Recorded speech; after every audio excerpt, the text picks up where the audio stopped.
Hey, 7th grade, this week, i.e., we're going to review two-step inequalities. So I'm going to go over the notes as I go through them. You just write in the information I give you, and then you can use it to help you when you do your activity. Okay? So, for two-step inequalities, you follow inverse operations to solve. Okay? Inverse means opposite.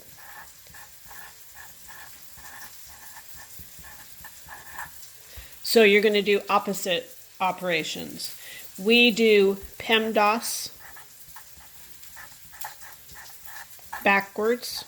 So instead of going parentheses, exponents, multiply and divide, add and subtract forward, we're going to do it backwards. This means that we're going to add or subtract first and multiply or divide second. Our goal is to isolate, get it by itself, the variable to find solutions for x. Remember, an inequality has more than one answer. It has infinite solutions depending on which direction the inequality is going.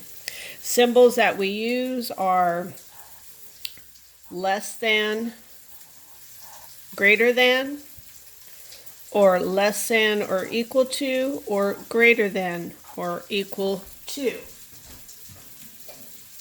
Okay. When graphing on a number line, if the inequality looks like this, so if it looks like this or like this, we shade in the circle.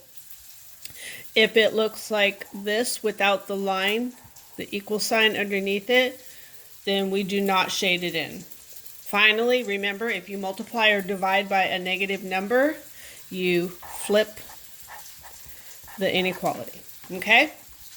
All right, so I'm just going to do one of these on here, and I'll do two down here really quickly.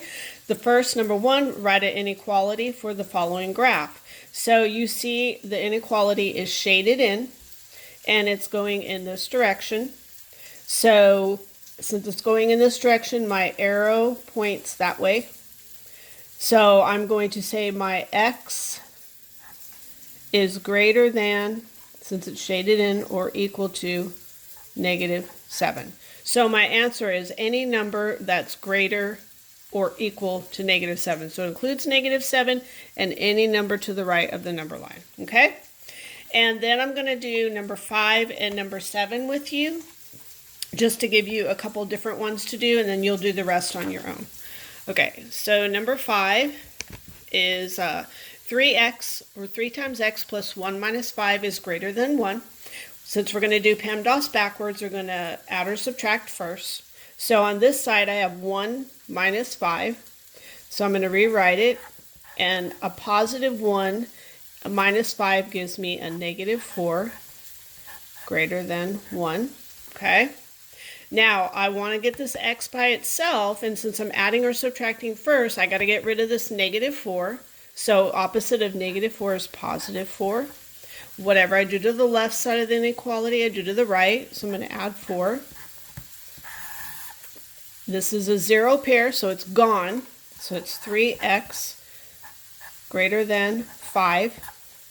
Now I need to get rid of, this number next to my x, and this is saying 3 times x, and in order to get rid of multiplication, I have to do the opposite, which is division. So instead of multiplying by 3, I divide by 3, and I divide by 3. That becomes 3 divided by 3 is just 1x is greater than 5/3. Okay, and there's your answer for that one. This one is a little bit more difficult. I have x divided by 9 minus 3 is greater than or equal to 5. So, first thing I want to do is I want to do my add or subtract first. So I'm over here on my side with my variable. I have a -3. The opposite of -3 is +3. And then whatever I do to the left, I do to the right. That creates a 0 pair, so I have x divided by 9 greater than or equal to 8. Okay, now I want to get rid of this 9 here, and right now it's connected to my x by division. The opposite of divide by 9 is multiply by 9. Whatever I do on the left, I do on the right. Those become 1x greater than or equal to 8 times 9 is 72. Okay, so that's 2 of them. Guys, work with your partners, use your notes, and get in a little practice. See you in class.